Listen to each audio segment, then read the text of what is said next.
មានបងប្អូនខ្លះសួរថាចុះមិនបានជាប្រព័ន្ធទឹកស្អាតប្រព័ន្ធផ្លូវសាធារណៈយើងកន្លែងខ្លះយឺតម៉េះកន្លែងខ្លះហេតុអីបានជាភូមិឃុំ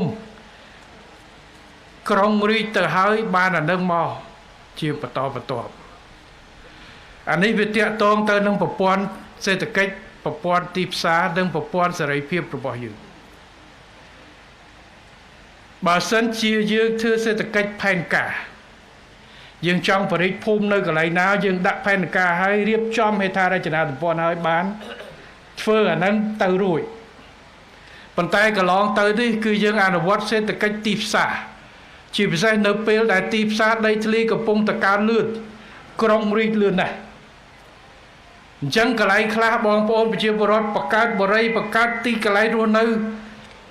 លឿនជាងប្រព័ន្ធផែនការនៃការអនុវត្តហេដ្ឋារចនាសម្ព័ន្ធរបស់យើងអញ្ចឹងតើរាជរដ្ឋាភិបាលយកជំរឿនណាអត់ទេហាមមិនឲ្យធ្វើសិនចាំរុញផ្លូវរុញទឹករុញទៅសិនចាំឲ្យធ្វើឬមួយក៏យើងឲ្យគាត់អនុវត្តទីផ្សារដើរទៅមុនហើយយើងនឹងជំរុញការអភិវឌ្ឍនៅហេដ្ឋារចនាសម្ព័ន្ធរដ្ឋទៅតាមផែនការនិងលទ្ធភាពថវិការបស់យើងចឹងហើយបានកន្លែងខ្លះដូចនៅក្រុងខ្លះសំបីតែនៅភ្នំពេញបាទកន្លែងខ្លះផែនការរបស់យើងធ្វើផ្លូវប្រមាណគីឡូហ្នឹងបាទក្នុងមួយឆ្នាំដាក់បេតុងថា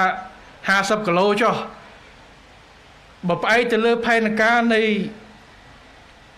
ឆ្នាំចាស់អានឹងយើងអាចដោះស្រាយបានប្រមាណ%ចឹងប៉ុន្តែស្រាប់តែមួយឆ្នាំក្រោយគាត់រីកលឿនជាងនេះ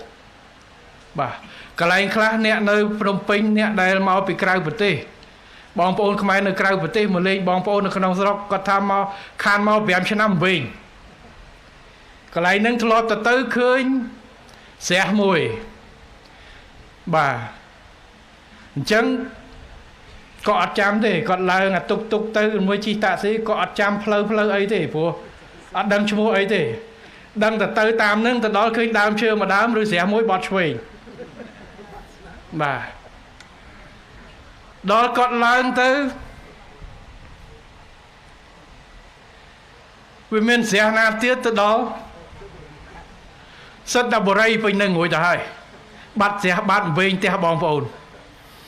ហើយអាផ្ទះបងប្អូនហ្នឹងគាត់ទៅឃើញតែ5ផ្ទះឯកាលមុនស្រួលមើលជិះទៅមើលឆ្វេងឥឡូវទៅដល់ពេញនឹងទាំងអស់ប៉ុន្តែសំណួរសួរថាតើយើងបោះបង់ឬហាមឃាត់អត់ទេយើងត្រូវបន្តជំរុញសេដ្ឋកិច្ចទីផ្សារសេរីរបស់យើងប៉ុន្តែទោះជាយ៉ាងណាការរៀបចំក្រុងការរៀបចំការអភិវឌ្ឍបន្តទៀតជំរុញយើងនឹងបន្តព្រោះជីវភាពរស់នៅរបស់ប្រជាពលរដ្ឋរបស់យើងបាទពីមុនធ្លាប់នៅជុំគ្នាមកគ្រួសារនៅឥឡូវកូនចៅធំឡើងមានជីវភាពរស់នៅអាច8ផ្ទះទៅកន្លែងផ្សេងអញ្ចឹងភូមិត្រូវរីកក្រុងត្រូវរីកទោះជាយ៉ាងណាហេដ្ឋារចនាសម្ព័ន្ធរបស់រដ្ឋរបស់យើងនឹងត្រូវខិតខំដើម្បីដោះស្រាយបន្តជាបន្តមិនថាទឹកស្អាតមិនថាផ្លូវកន្លែងខ្លះប្រជាពលរដ្ឋកន្លែងខ្លះវិស័យឯកជនកន្លែងខ្លះរដ្ឋនិងប្រជាពលរដ្ឋរួមគ្នាធ្វើការដោះស្រាយបែបនេះ